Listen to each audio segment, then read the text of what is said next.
దైవాత్మ స్వరము నేను ఆదరించే ఆదరణ స్వరము నేను ధైర్యపరచే దైవాత్మ స్వరము నేను లేవనెత్తే రక్షకుని స్వరము నేను ఓదార్చే పరిశుద్ధాత్మ స్వరము ఆదరణ నీ కొరకే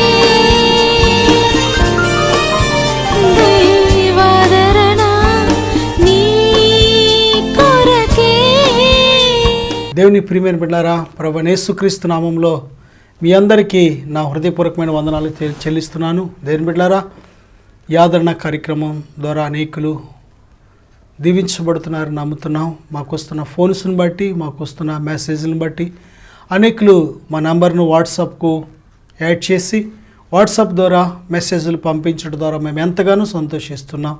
దేవుని బిడ్డలారా, ఈ తెరపై చూపించబడుతున్న నంబర్స్ వాట్సాప్ నంబర్స్ కనుక ప్రతి ఒక్కరూ ఈ యొక్క మీ ప్రార్థన అవసరతలు, మీ వ్యక్తిగత కుటుంబ ప్రార్థన అవసరతలు మాకు తెలియచేయటకు ఈ నెంబర్లు యాడ్ చేయండి.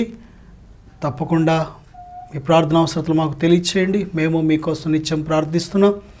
అలాగే నేను, నా కుటుంబము, సంఘములని మీకోసం ప్రార్థించుచున్నవి. దేవుని బిడ్డలారా, ఈ సమయంలో ఇంకా దేవునిని మీరు మాతో పాటు ఆరాధించాలని ఆశపడినట్లయితే తాడేపల్లిగూడెం బస్టాండ్ దగ్గరలో ఉన్న గొల్లగూడెం సెంటర్, గొల్లగూడెం చెరుగట్టు వద్ద ఉన్న ప్రార్థనా మందిరంలో దేవుని బిడ్డలారా ప్రతి ఆదివారం ఉదయం 9 గంటల నుండి ఆరాధన ప్రార్థన జరపబడుచున్నది. రండి, తప్పకుండా మీరు మాతో కూడా వచ్చి దేవుని మాటలు ఆలకించి దేవునిని ఆరాధించవచ్చు. అలాగే ప్రతి నెల 2వ శనివారం రాత్రి సంపూర్ణమైన ప్రార్థన కూడిక జరపబడుచున్నది. రండి దేవుని బిడ్డలారా, రాత్రి అంతయు ప్రభుతో గడుపుటకు మరి అనేకులు ఆహ్వానిస్తున్నాం. ఈ కొద్ది సమయంలో, ఈ యొక్క సమయంలో ఇమ్మానుయేలు అంటే దేవుడు మనకు తోడు అనే మాటపై మొదటి భాగంగా అనేక విషయాలు మనం చూసాం. దేవుడు అబ్రహాముకు తోడుగా ఉన్నాడు, ఇస్సాకుకు తోడుగా ఉన్నాడు, యాకోబుకు తోడుగా ఉన్నాడు, యోసేపుకు తోడుగా ఉన్నాడు. ఏ ఏ పరిస్థితుల్లో తోడుగా ఉన్నాడో అదంతా చెప్పుకుంటూ వెళితే, వారి జీవితాల్లో దేవుడు తోడుగా ఉండి చేసిన మహత్కార్యాలు చెప్పుకుంటూ వెళితే అది చాలా సమయం పడుతుంది. కానీ క్లుప్తంగా దేవుని బిడ్డలారా, దేవుడు మనకు తోడుగా ఏ పరిస్థితిలో ఉంటాడో ఆయన దేవదూత ద్వారా చెప్పబడిన ఇమ్మానుయేలు అనే పేరునకు అర్థము భాషాంతరమున దేవుడు మనకు తోడు. యేసుక్రీస్తు ప్రభు వారు చెప్పారు కదా, మత్తయి సువార్త 28వ అధ్యాయం చివరి వచనంలో ఉన్న మాట, ఇదిగో సదాకాలము నేను మీతో కూడా ఉన్నాను అని ప్రభు చెప్పారు. కాబట్టి దేవుని బిడ్డలారా, యేసుక్రీస్తు ప్రభువు మన బ్రతుకు దినములనియు తరము వెంబడి తరము యుగాంతము వరకు భూమి ఆకాశము నిలిచున్నంత వరకు కూడా ఈ భూమి మీద ఉన్న తన బిడ్డలైన వారికి ఆయన తోడుగా ఇమ్మానుయేలుగా ఉంటున్నట్టు మనం గ్రహిస్తున్నాం. దేవుని తోడు లేకపోతే మనం ఓడిపోతాం. దేవుని తోడు లేకపోతే మనం పడిపోవచ్చు తప్పకుండా. ఎందుకంటే దేవుని ఆత్మచేత మాత్రమే నువ్వు శరీరాన్ని జయించగలుగుతావు, విశ్వాసము ద్వారా లోకాన్ని జయించగలుగుతావు, దేవుని వాక్యము ద్వారా పాపాన్ని జయించగలుగుతావు. దీని ప్రియబిడ్డలారా, కాబట్టి దేవుని వాక్యము మనకు కావాలి, దేవుని ఆత్మ సహాయం మనకు కావాలి. కాబట్టి దేవుని సహాయం, దేవుని తోడు మనకు కావాలి. వాక్యమే దేవుడు గనుక, దేవుడే వాక్యమైనాడు గనుక ఆ వాక్యమైన దేవుని సహాయం మనకు కావాలి. ఆయన మనకు సహాయం చేసే దేవుడు ఆయన. దేవుని బిడ్డలారా, ఆయన తోడుగా ఉండి ఏ ఏ విషయాల్లో మనకు తోడుగా ఉండి మనకు ఏ విధాలుగా దీవెనకరంగా మేలుకరంగా ఉంటున్నాడో కొన్ని విషయాలు మనం చూసినట్లయితే కీర్తన గ్రంథం 23వ అధ్యాయం 4వ వచనం ఒకసారి చూద్దాం.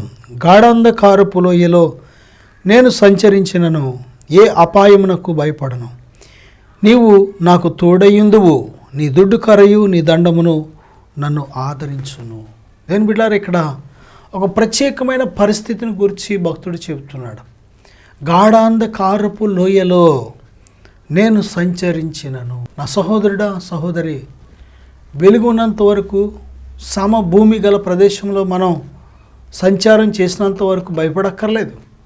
మనుషుల మధ్య ఉన్నంత వరకు చాలాసార్లు భయపడక్కర్లేదు.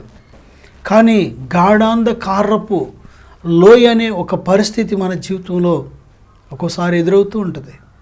ఆ గాఢాంధకారపు లోయలో ఒక ప్రక్కన చీకటి, ఒక ప్రక్కన లోయ, ఒక ప్రక్కన దేని ప్రియులారా గాఢాంధకారము. ఈ పరిస్థితులన్నీ కూడా అనేక ఆత్మీయ అర్థాలతో కూడిన మాట.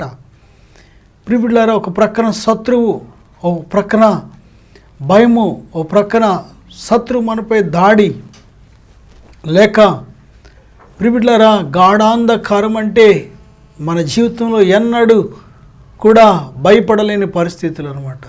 అంత భయంతో నిండిన పరిస్థితులు మన జీవితం ఎదురవుతున్నప్పుడు భయపడను అంటున్నాడు దావీదు. ఎందుకో తెలుసా? నీ దుడ్డు కర్ర, నీ దండము నన్ను ఆదరించును, నీవు నాకు తోడయ్యిందువు. దేవుడు తోడుగా ఉన్నాడు కాబట్టే దావీదు గాఢాంధకారపు లోయ, దేని బిడ్డలారా గాఢాంధకారపు లోయ లాంటి పరిస్థితులు నీ జీవితంలో ఎదురైనా దేవుడు నీకు తోడుగా ఉండే దేవుడు. చాలాసార్లు చాలామంది మనుషులు మనకు ఎప్పుడు తోడుగా ఉంటారు అంటే, సమమైన భూమి మీద నడిచినప్పుడు, మన పరిస్థితులన్నీ సవ్యంగా, సఖ్యంగా, క్షేమంగా, ఆరోగ్యకరంగా, దీవెనకరంగా, లాభకరంగా ఉన్నప్పుడు అందరూ తోడు ఉంటారు. కానీ గాఢాంధకారపు లోయలోంచి మాత్రం వెళ్ళేటప్పుడు, ఇక లోయ ఎదురవుతుంది అనగా వాళ్ళు మనల్ని విడిచిపెట్టేస్తూ ఉంటారు. చివరికి మనం ఒంటరైపోతూ ఉంటాం. చాలాసార్లు మన రక్త సంబంధులు మనల్ని విడిచిపెట్టేయచ్చు. చాలాసార్లు మన కన్న బిడ్డలు మనల్ని విడిచిపెట్టేయచ్చు. చాలాసార్లు కన్న తల్లిదండ్రులే విడిచిపెట్టచ్చు. ఈ లోకంలో గాఢాంధకారం అంటే దేని బిడ్డలారా అందరూ విడిచిపెట్టేసిన సమయం. అన్ని పరిస్థితులు కూడా ఏమి జరుగుతుందో నీకు తెలియదు. ఒక అంధకారం వల్ల నేను కమ్ముకునే సమయం. అయినా సరే నువ్వు భయపడలేవు, భయపడవు కూడా. ఎందుకో తెలుసా? దేవుడు నీకు తోడుగా ఉంటాడు. దేవుడు క్షేమంగా ఉన్నప్పుడు నీ దగ్గర ఉండి, నీకు గాఢాంధకారపు లోయ అనే పరిస్థితి ఎదురైనప్పుడు నేను విడిచిపెట్టేవాడు కాదు ఆయన. గాఢాంధకారపు లోయలో కూడా నీతో కూడా ఆ పరిస్థితిలో ఉండే దేవుడు ఆయన. ఇమ్మానుయేలు అంటే నీకు ఎల్లప్పుడూ తోడుగా ఉండడానికి వచ్చిన ఆ ప్రభువైన యేసుక్రీస్తు. ప్రియబిడ్డలారా, యేసును గురించిన వార్త ఎన్నో సంవత్సరాల నుంచి మనం వింటున్నాం, ఆలకిస్తున్నాం, చదువుతున్నాం. కానీ నిజముగా ఇమ్మానుయేలుగా దేవుడు నీకు తోడుగా ఉన్నాడా? తోడుగా ఉంటే దేవుని యందు భయభక్తులు కలిగి నువ్వు బ్రతుకుతున్నావా? దేవుని యందు భయభక్తులు కలిగి పాపము చేయకుండా బ్రతుకుతున్నావా? దేవుడు నీకు తోడుగా ఉంటే నీతో నివసిస్తున్న దేవుని దుఃఖపెట్టకుండా, దేవుని ఆత్మను ఆర్పకుండా బ్రతుకుతున్నావా? దేవుడు మనకు తోడుగా ఉన్నాడు. అయితే ఆ తోడుని మనం ఎంతవరకు గౌరవిస్తున్నాం? దేవుడు మనకు తోడుగా ఉన్నాడు, అయితే ఆ తోడుని ఎంతవరకు మనం ఆరాధిస్తున్నాం? దేవుని బిడ్డలారా, దేవుడు మనకు తోడుగా ఉన్నాడు, కానీ మనం ఆయనతో ఎంతవరకు నడవగలుగుతున్నాం? ఒకసారి మనం ఆలోచన చేద్దాం. కీర్తన 124వ అధ్యాయం 1, 2, 3 వచనాలు మనం చూసినట్లయితే, మనుష్యులు మన మీదకి లేచినప్పుడు యెహోవా మనకు తోడై ఉండని ఎడల, 3వ వచనం చూస్తే, యెహోవా మనకు తోడై ఉండని ఎడల వారు మనలను మన ప్రాణములతోనే మృంగివేసిందురని భక్తుడు చెప్తున్నాడు. ఆయన మనకు తోడు లేకపోతే ప్రియులారా మన శత్రువులు చాలాసార్లు మనం అనుకుంటూ ఉంటాం, దేవుడు లేకపోయినా, దేవుడు నాకు తెలియకపోయినా నేను బాగానే ఉన్నాను, నేను క్షేమంగానే ఉన్నాను అనుకుంటూ ఉంటాం. కానీ నీకు తెలిసినా తెలియకపోయినా దేవుడు నిన్ను కాచి కాపాడుతున్నాడు కనుకనే నీవు సజీవురాలుగా ఉన్నావు అనే విషయాన్ని మనం గుర్తించాలి. 2015 సంవత్సరం అంతయు నీవు సజీవురాలుగా ఉన్నావు అంటే దేవుడు నిన్ను కాపాడాడు గనుకనే నీవు సజీవురాలుగా ఉన్నావు అనే విషయాన్ని గ్రహించావా? దేవుని బిడ్డలారా, ధనమును నమ్ముకుంటున్నావా? నీ బలాన్ని, నీ జ్ఞానాన్ని నమ్ముకుంటున్నావా? ఈ లోకంలో వేటిని నమ్ముకొని ప్రియబిడ్లారా నీవు ధైర్యంగా ఉన్నావో నాకైతే తెలియదు, కానీ భక్తుడు చెబుతున్నాడు కదా, ఆయన తోడు లేకపోతే ఈ పాటికి మనుషులు నన్ను ప్రాణంతోనే మింగేసేవాళ్ళు అని చెబుతున్నారు. దేవుని బిడ్డలారా, దేవుడు నిన్ను కాపాడుతున్నాడు కదా, భద్రపరుస్తున్నాడు కదా, ఆయనకు చెల్లించవలసిన మహిమ ఆయనకు చెల్లిస్తున్నావా?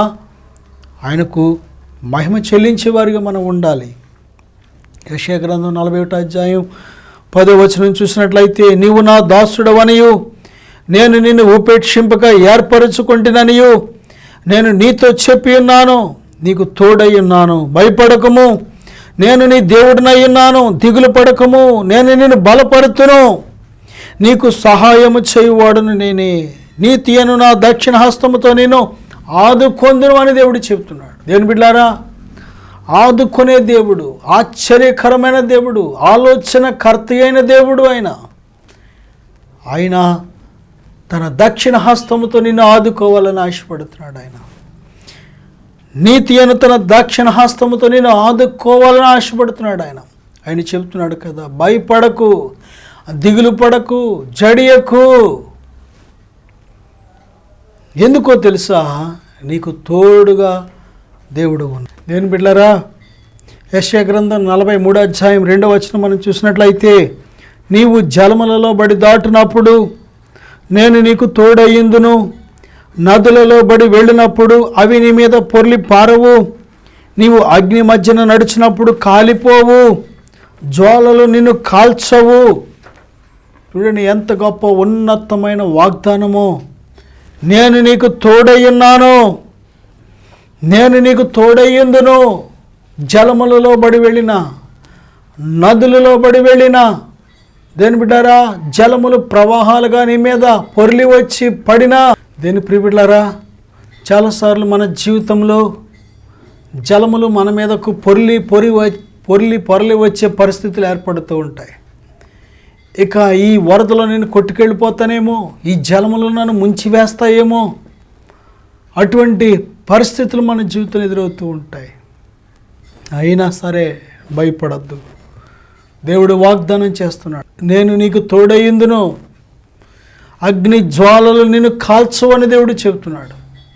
సహోదరుడా, సహోదరి, నీ జీవితంలో పరిస్థితులను చూసి భయపడుతున్నావా? పరిస్థితులను చూసి బెదిరిపోతున్నావా? అపొస్తలుల కార్యాలు 14వ అధ్యాయం 27వ వచనంలో, వారు వచ్చి సంఘమును సమకూర్చి దేవుడు మనకు తోడయ్యుండి చేసిన కార్యములనియు అన్యజనులు విశ్వసించుటకు ఆయన ద్వారా తెరిచిన సంగతియు వివరించిరి. దేవుని బిడ్డలారా, ఆది అపొస్తలులను కానీ ఒకసారి మనం చూసినట్లయితే, దేవుడు ప్రియబిడ్డలారా ఆయనతో ఉండడానికి ఏర్పరచుకున్న ఆ శిష్యులను ఒక్కసారి మనం పరిశీలన చేసినట్లయితే, ఒక్కొక్కరిది ఒక్కొక్క పరిస్థితి. శిష్యులలో చదువు లేని పామరులు ఉన్నారు, వాళ్ళు చేపలు పట్టుకునేవారు ఉన్నారు. దేని ప్రియబిడ్డలారా, అటువంటి పరిస్థితుల్లోంచి వచ్చిన వారిని సహితము దేవుడు ఆయన తోడుగా ఉండి వారికి గొప్ప గొప్ప కార్యాలు వారి ద్వారా జరిగించినట్టు మనం చూస్తున్నాం. ఆశ్చర్య కార్యాలు, అద్భుత కార్యాలు, సూచక క్రియలు దేవుడు చేసి, ప్రియబిడ్డ, దేవుడు వారికి తోడుగా ఉన్నట్టు చదువు లేని పామరులు ఈ విధమైన కార్యాలు చేస్తున్నారని సమాజం అంతా కూడా ఆశ్చర్యపోయేలాగా దేవుడు తన మహిమ కార్యాలు వారి ద్వారా జరిగించి దేవుడు తన వాక్యాన్ని స్థిరపరిచినట్టు మనం చూస్తున్నాం. నమ్మదగిన దేవుడు ఈరోజు నన్ను పిలుస్తున్న ప్రేమ కలిగిన దేవుడు, నా సహోదరుడా, సహోదరి, ఈరోజు నేను పిలిచిన దేవుడు ఇమ్మానుయేలుగా నీ జీవితంలో నీకు తోడు ఉండాలని ఆశతో ఉన్నాడు. ఆయన నీ జీవితంలో తోడుగా ఉండడమే కాదు, ఆయన నీకు తోడుగా ఉన్నట్టు ఇతరులు గుర్తించేలాగా, ఇతరులు దేవుని నామాన్ని మహిమపరిచేలాగా. దేని బిడ్డ, ఆయన నీకు తోడుగా ఉండడమే కాదు, అనేకులు దేవుని నామాన్ని మహిమపరిచే విధంగా, ఆయన నీకు తోడుగా ఉన్నాడని అనేకులు గుర్తించే విధంగా దేవుడు చేయాలని ఆశపడుతున్నాడు. దేని ప్రియబిడ్డ, దేవుడు తోడుగా ఉంటే ఎన్ని మేళ్ళు చేత నీ జీవితం నింపబడుతుందో, దేవుడు తోడుగా ఉంటే ఎన్ని గొప్ప కార్యాల చేత నీ జీవితం నింపబడుతుందో, దేవుడు తోడుగా ఉంటే సమస్తము విజయమే నీ జీవితంలో. దేవుడు తోడుగా ఉంటే ఎంత ఉన్నతమైన స్థితిలో నీవు ఉంటావో, దేవుడు తోడుగా ఉంటే ఎటువంటి శోధనైనా పాపమైనా ఎంత సులువుగా నీవు జయించగలుగుతావో. దేవుని బిడ్డలారా, దేవుడు తోడు మనతో ఉండాలని నిజంగా మనం కోరుకుంటున్నామా? దేవుడు తోడుగా ఉండాలని ఆయన ఆశపడుతున్నాడు, మంచిదే. కానీ మనము ఆయన తోడును కోరుకుంటున్నామా? ఒకసారి మనం పరిశీలన చేసుకోవాలి. ఆదికాండం 21:22 ఆ కాలమందు అబీమెలెకును అతని సేనాధిపతి అయిన పీకోలును అబ్రహాముతో మాట్లాడి, నీవు చేయు పనులన్నిటిలోనూ దేవుడు నీకు తోడయ్యున్నాడు అని చెప్తున్నాడు ఆయన. అబ్రహాము ప్రియులారా పిలువబడినప్పుడు సమస్తము కూడా అందరినీ విడిచిపెట్టి బయలుదేరాడు, అన్నీ విడిచిపెట్టేశాడు. కానీ అబ్రహాముని దేవుడు ఏ విధంగా దీవించాడు అంటే, అబ్రహాము ఆ రోజులలో మిక్కిలి ధనవంతుడిగా ఎంచబడ్డాడు, ఎంతో పశు సంపద కలిగిన వాడిగా ఎంచబడ్డాడు. ఎంతోమంది తన ఇంటిలో పనిచేసే పనివారులు ఉన్నట్లు, ప్రియులారా 300 మందికి పైగా పనివారులు తన ఇంట్లో ఉన్నట్టు మనం చూస్తున్నాం. ఈరోజు నువ్వు చేసే పని దీవించబడాలి అంటే, నువ్వు చేసే వ్యాపారం దీవించబడాలి అంటే, నువ్వు చేసే ఉద్యోగం దీవించబడాలి అంటే, నువ్వు చేస్తున్న నీ చేతి పని దీవించబడాలి అంటే, ప్రియబిడ్డ, దేవుని తోడు మనకు కావాలి. దేవుని తోడు లేకుండా ఏ మనుష్యుడు కూడా తనంతట తాను దీవించబడలేడు, వర్ధిల్లలేడు. దేవుని తోడు లేకుండా ఏ మనిషి కూడా తనంతట తాను ఆశీర్వదించబడలేడు. ఆయన 6 రోజులు సృష్టిని జరిగించి 6వ రోజునే దేవుడు మానవుని ఆశీర్వదించినట్టు మనం చూస్తున్నాం. దేవుని ఆశీర్వాదం లేకుండా మనము వర్ధిల్లుదామనుకోవడం మన భ్రమే. దేవుని ఆశీర్వాదం లేకుండా మనము గొప్పవారు అవుదామనుకోవడం భ్రమే. దేవుని ఆశీర్వాదం లేకుండా ఈ లోకంలో మనం ఫలించాలనుకోవడం భ్రమే. యోహాను సువార్త 15 యేసు ప్రభు చెబుతున్నారు కదా, నాకు వేరుగా ఉండి, నాకు దూరముగా ఉండి మీరు ఏమీ చేయలేరు అని. యేసుక్రీస్తు ప్రభువుకు వేరుగా ఉండి నువ్వు చిగురించాలనుకోవడం నీ భ్రమే. యేసుక్రీస్తు ప్రభు చెప్తున్నారు కదా, ఆయనే వేరు. మనము తీగలుగా, ఫలించే తీగలుగా ఆయన మీద ఉండాలి అంటే ఆయన మీద మనం ఆనుకోవాలి, ఆయనతో సంబంధం పెంచుకోవాలి, ఆయనతో స్నేహం చేయాలి, యేసుతో సహవాసం చేయాలి, యేసయ్య తోడును మనం కోరుకోవాలి. యేసు తోడుగా ఉంటే నీ బ్రతుకు దినములన్నీ కృపాక్షేమములే. యేసయ్య తోడుగా ఉంటే నీ కుటుంబం సంతోష సమాధానంతో వర్ధిల్లుతుంది. దేని ప్రియ, ఆదికాండం 28:13 ఇదిగో నేను నీకు తోడయ్యుండి నీవు వెళ్ళు ప్రతి స్థలమందు నిన్ను కాపాడుచు ఈ దేశమునకు నిన్ను మరలా రప్పించేదను, నేను నీతో చెప్పినది నెరవేర్చు వరకు నిన్ను విడువనని చెప్పగా, యాకోబుతో దేవుడు చెబుతున్నాడు. యాకోబుని తన అన్నగారు చంపాలని చూస్తున్నాడు. తల్లి మాట ఆలకించి చిన్న పొరపాటు చేసేసాడు, ఒక మోసం చేసేసాడు, తన తండ్రిని మోసం చేసేసాడు యాకోబు. ఈ విషయం తెలుసుకున్న అన్నగారు, నా తమ్ముడు నన్ను ఇంత మోసం చేస్తాడని తమ్ముడిని చంపాలని చూస్తున్నాడు.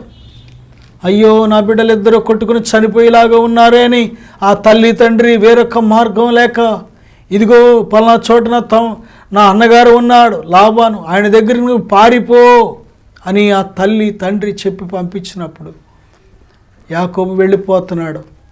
ప్రియబిడ్డలారా, ఏదో ఒక మేలు పొందాలని ఆశపడ్డాడు, కానీ నష్టం ఎదురైంది. చిట్ట చివరికి ప్రేమించిన తల్లిదండ్రులకు కూడా దూరంగా పారిపోవలసిన పరిస్థితి ఏర్పడింది.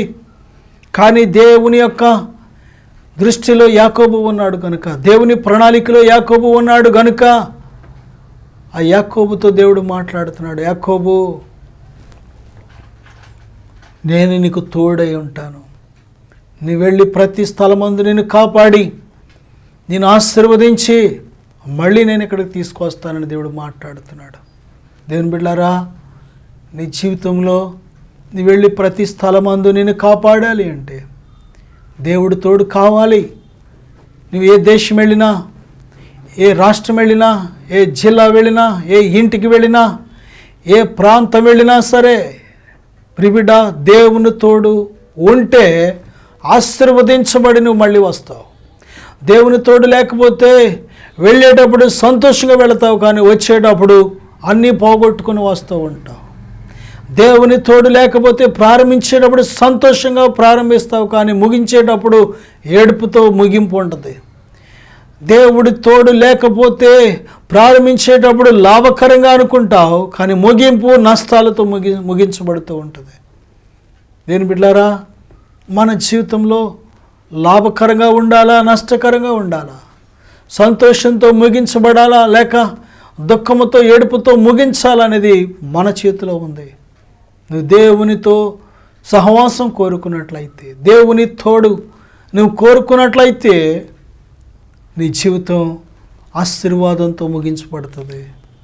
దేని బిడ్డలారా, యాకోబు జీవితం భయముతో ప్రారంభించబడింది, ఒంటరితనంతో ప్రారంభించబడింది, పారిపోయే విధంగా ప్రారంభించబడింది, అందరికీ దూరం అయిపోయే విధంగా ప్రారంభించబడింది. కానీ ముగింపు ఎంతో ఆశీర్వదించబడ్డాడు. తన అన్నకు కూడా ఎంతో విలువైన బహుమతులు ఇచ్చే విధంగా ఆశీర్వదించబడ్డాడు. ఏ మామయ్య గారు అయితే మోసం చేశాడో ఆ మామయ్యను మించిన ఆశీర్వాదాలు పొందుకున్నాడు దేవుని దగ్గర. ఏ మామయ్య గారు అయితే చంపడానికి వచ్చాడో అదే మామయ్య గారు తలదించుకొని వెనుకకు వెళ్ళిపోయేలాగా ఆశీర్వదించబడ్డాడు యాకోబు. నీ జీవితంలో ఆశీర్వదించబడాలని కోరుకుంటున్నావా? దేవుడు యాకోబుకు తోడుగా ఉన్నాడు కనుకనే తన బ్రతుకు దినములన్నీ కూడా యాకోబు వెళ్ళిన ప్రతి చోటకి దేవుడు తనతో కూడా వెళ్ళి యాకోబును రక్షించాడు, యాకోబును కాపాడాడు, యాకోబును ఆశీర్వదించాడు. దేని బిడ్డలారా, ఇంకా కొంచెం ముందుకు వెళ్ళినట్లయితే ఆదికాండం 39వ అధ్యాయం 2వ వచనంలో, యెహోవా యోసేపునకు తోడై ఉండెను గనుక అతడు వర్ధిల్లుచు తన యజమానుడగు ఆ ఐగుప్తీయుని ఎంట ఉండెను. 39:3 ఆదికాండం, యెహోవా అతనికి తోడై ఉండెననియు అతడు చేసినదంతయు అతని చేతిలో యెహోవా సఫలము చేసిననియు అతని యజమానుడు చూచినప్పుడు.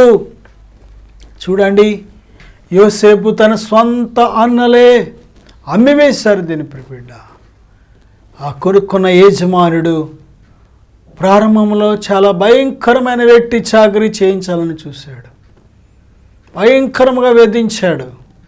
కానీ కొద్ది రోజులకు ఆయన కనుగొన్నది ఏమిటంటే, యోసేపు ఎక్కడైతే ఉన్నాడో ఆ స్థలాన్ని దేవుడు దీవించడం గ్రహించాడు. యోసేపు ఏ యొక్క మొక్క నాటాడో ఆ మొక్క ఫలించడం ఆ యజమానుడు చూశాడు. యోసేపు ఏ పని అయితే చేశాడో తన చేతి పని అంతటిని కూడా దేవుడు దీవించడం ఆ యజమానుడు చూశాడు. దేవుని బిడ్డలారా, నువ్వు చేసే ప్రతిదీ కూడా దీవించబడుతుందా? నువ్వు చేసే ప్రతిదీ కూడా దీవించబడుతుందా? ఈరోజు చాలామంది అంటూ ఉంటారు, ఏమండి నేను ఏది పట్టుకున్నా, బంగారం పట్టుకున్నా మట్టి అయిపోతుందండి. చాలామంది ఏ రేవుకి వెళ్ళినా నాకు ముళ్ళ చేపే పడుతుందండి. నేను ఏది చేద్దాం అనుకున్నా అన్నీ కూడా ఫెయిల్ అయిపోతున్నాయండి అంటూ ఉంటారు. దేవుని బిడ్డలారా, కారణం ఏంటంటే దేవుడు నీకు తోడుగా లేకపోవడమే. దేవుడు ఎప్పుడైతే నీకు తోడుగా ఉంటాడో ప్రిబిడ్డ, నీవు పట్టినదంతా కూడా క్షేమకరంగా జరుగుతూ ఉంటుంది. నువ్వు చేసేదంతా కూడా ఆశీర్వాదకరంగా జరుగుతూ ఉంటుంది. దేవుడు తోడు అంటే అంత గొప్పది. నా సహోదరుడా, సహోదరి, నీ జీవితంలో ఇప్పటి వరకు దేవుడు తోడు లేకుండా నీ బ్రతుకులు ఎన్నో సంవత్సరాల దినాలు గడిచిపోనియేమో. యోసేపు అమ్మబడిన నిందల చేత జైలులో వేయబడిన దేవుడు తనకు తోడుగా ఉన్నాడు గనుక ఆఖరికి జైలు అధికారి కూడా పెత్తనమంతా కూడా యోసేపుకి ఇచ్చాడు. ప్రియులారా, తగిన కాలం వచ్చింది. యోసేపు జీవితంలో తగిన కాలం వరకు కూడా చాలా శ్రమ పడ్డాడు. కానీ చూచుచున్న దేవుడు, ఆశీర్వదించే దేవుడు, వర్ధిల్ల చేసే దేవుడు, హెచ్చించే దేవుడు, లేవనెత్తే దేవుడు, తల ఎత్తే దేవుడు, ఆయన బలిష్టమైన చేతి కింద దీనురాలుగా నీవు ఉన్నట్లయితే తగిన కాలమందు తప్పకుండా దేవుడు నిన్ను హెచ్చిస్తాడు. యోసేపు సమయం వచ్చింది. దేవుడు ఒకేసారి ఆ దేశం మీదే గొప్ప అధికారిగా దేవుడు చేసేసాడు.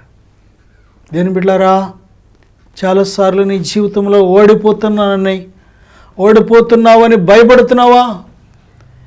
ఏమండి, ఏది చేసినా ఫెయిల్ అయిపోతుందని భయపడుతున్నావా? ఎక్కడికి వెళ్ళినా కలిసి రావట్లేదని భయపడుతున్నావా? ఇదిగో ఒక సీక్రెట్.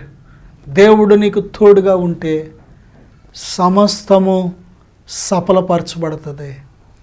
దేవుడు నీకు తోడుగా ఉంటే సమస్తము దీవించబడుతుంది. దేవుని బిడ్డ, నేను నీకోసం ప్రార్థన చేయాలని ఆశపడుతున్నాను. కళ్ళు మూసుకుందాం, ప్రార్థన చేద్దాం. దయగల తండ్రి, ఇప్పటి వరకు ఇమ్మానుయేలుగా మాకు తోడుగా ఉండడానికి వచ్చిన దేవా, నీ తోడు లేకే మేము ఎన్నో విషయాల్లో ఫలించకుండా, ఫలములు లేని వారిగా, అయా ఉపయోగం లేని వారిగా, మీ నామానికి ఏమాత్రము మహిమ తేలేని వారిగా ఉన్నామేమో. దయతో క్షమించండి తండ్రి. ఇప్పుడే నీ బిడ్డలను బలపరచండి నాయనా. మీ తోడు ఎవరైతే కోరుకుంటున్నారో వారందరికీ నిజముగా అయా వారికి దరిగా ఉండి, తోడుగా ఉండి, వారి జీవితాలను ఆశీర్వదించడానికి, హెచ్చించడానికి ఇష్టపడుతున్న దేవుడు, ఇప్పుడే నాయన ఈ ప్రార్థన ఏకీవిస్తున్న ప్రతి బిడ్డను దీవించండి తండ్రి. వారికి మీ తోడు ఎల్లప్పుడూ దయచేయమని, వారి పరిస్థితులను చక్కబెట్టమని, దీవించమని, ఆశీర్వదించమని యేసు నామములో అడుగుచున్నాము తండ్రి. ఆమేన్. God bless you. ఈ కార్యక్రమము మీకు ఆశీర్వాదంగా ఉన్నట్లయితే ప్రోత్సహించండి, మీ సహకారం మాకు అందించండి, మీ ప్రార్థనాస్తుతులు మాకు తెలియచేయండి. మేము మీ కొరకు ప్రార్థిస్తాం. మా యొక్క ఫోన్ నంబర్ 9703903517. ఈ ఆదరణ కార్యక్రమము ప్రతిరోజు ఇదే సమయంన ఇదే ఛానల్లో తప్పక చూడండి. దేవుడు మేము దీవించును గాక. ఆమేన్.